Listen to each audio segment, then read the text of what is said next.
What's going on, guys? It's Brendan from Modern to Me, and today we're going to be discussing the solution to the classes exercise.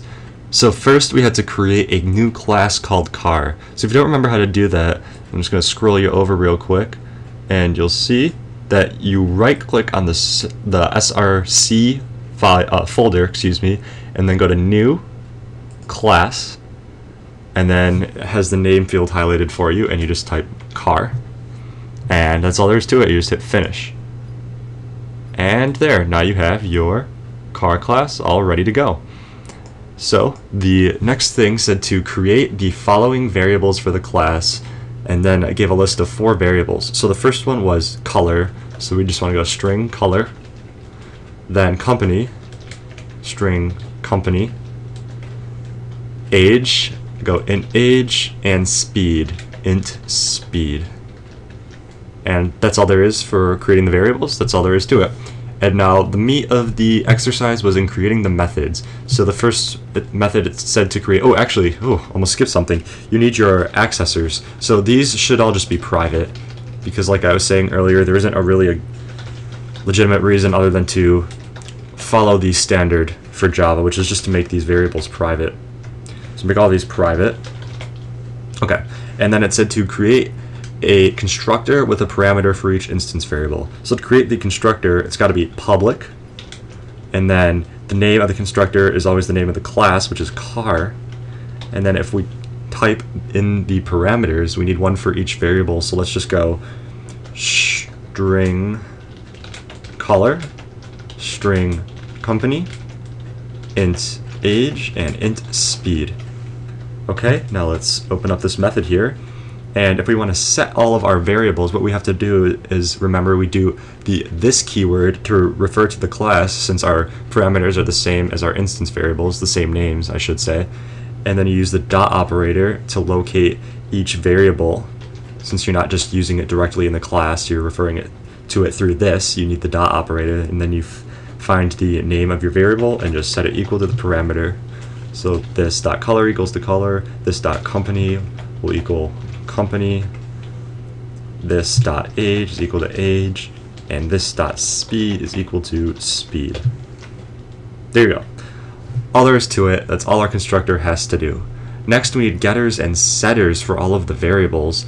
So if we scroll up here again and we click source, generate getters and setters, what you're going to want to do is you're going to want to select all and hit OK.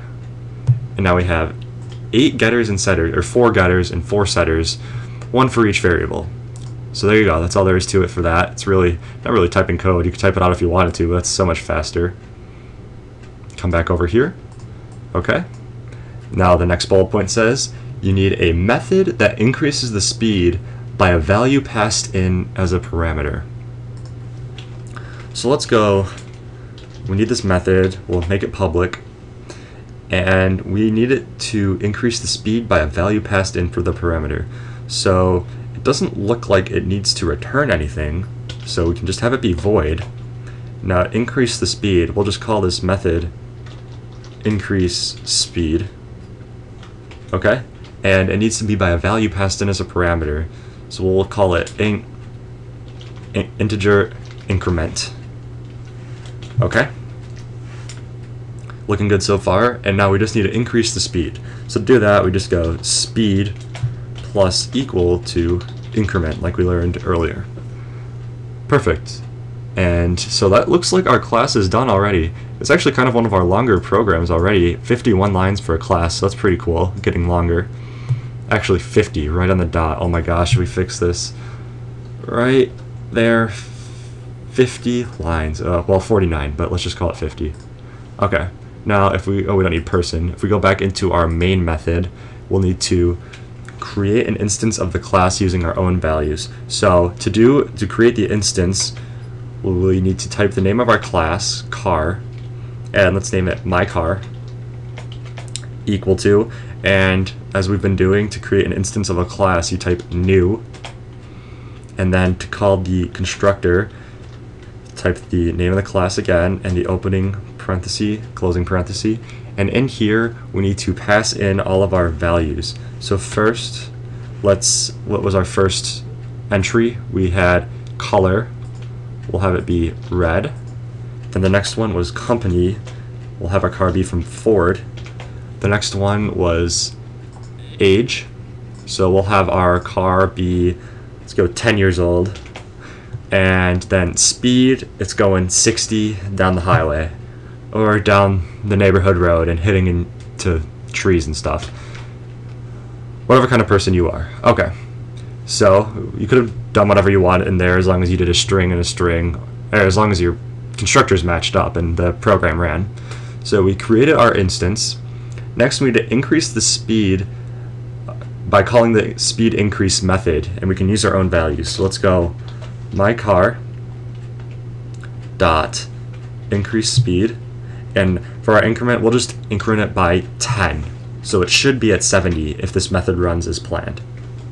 And so the last thing to do is to print out the new speed. So we'll just go system.out.println, and we will pass in my car.get speed. Remember, you can't just do my car.speed because it's a private variable. We need to call the get speed method. And that should be the completion of our program. Let's run this. 70. Yes! We did it, guys! I'm so proud. Oh, life is so good. That's all there is to it.